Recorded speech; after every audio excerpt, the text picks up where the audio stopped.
వందే గోమాతరం. అందరికీ నమస్తే. నేను యామిని లక్ష్మి. అందరికీ కోరుకునేది చెప్పేది ఒక్కటే, ప్రతి ఒక్కళ్ళు కూడా బాధ్యతగా భావించాలని రిక్వెస్ట్ చేస్తున్నాను.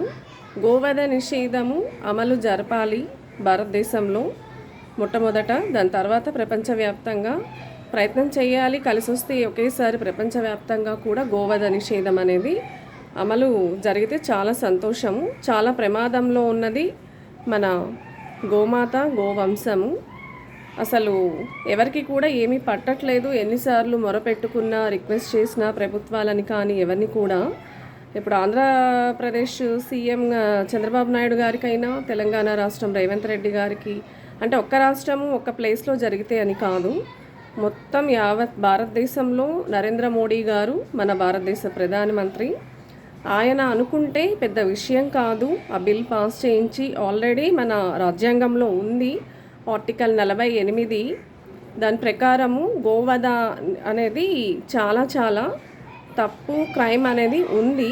మనము మన రాజ్యాంగాన్ని అనుసరించి నడుచుకునే దేశం మనది. మరి ఇది ఎందుకు పాటించట్లేదు అనేది నా ప్రశ్న. అందరూ కూడా దయచేసి అర్థం చేసుకొని మన గోమాతని కాపాడుకునే దానిలో బాధ్యత వహిస్తారు, ముందుకొస్తారు, మీ గొంతు వినిపిస్తారు అనేది నేను కోరుకుంటున్నాను. గోమాత ఒక్కటే కాదు, ఇప్పుడు చూస్తుంటే ప్రతి జంతువు, ప్రతి జీవి, పశుపక్షాదులు, ఏదైనా సరే అన్నీ మనుషుల వల్ల చాలా చాలా చిత్రహింసలకి గురి అయ్యి చనిపోతున్నాయి, వాటి ప్రాణాలు కోల్పోతున్నాయి. ఈ భూమి మీద మనకెంత హక్కు ఉందో ఈ సృష్టిలో ప్రతి జీవికి కూడా ఉంది. పుడుతుంది అంటే దానికి కూడా అంతే హక్కు ఉంది. కాబట్టి ఇది గమనించుకోవాలి. మనుషులుగా మనం పుట్టాము, మానవ జన్మ అంత ఈజీగా రాదు. వచ్చింది అంటే దాన్ని సద్వినియోగం చేసుకోవాలి.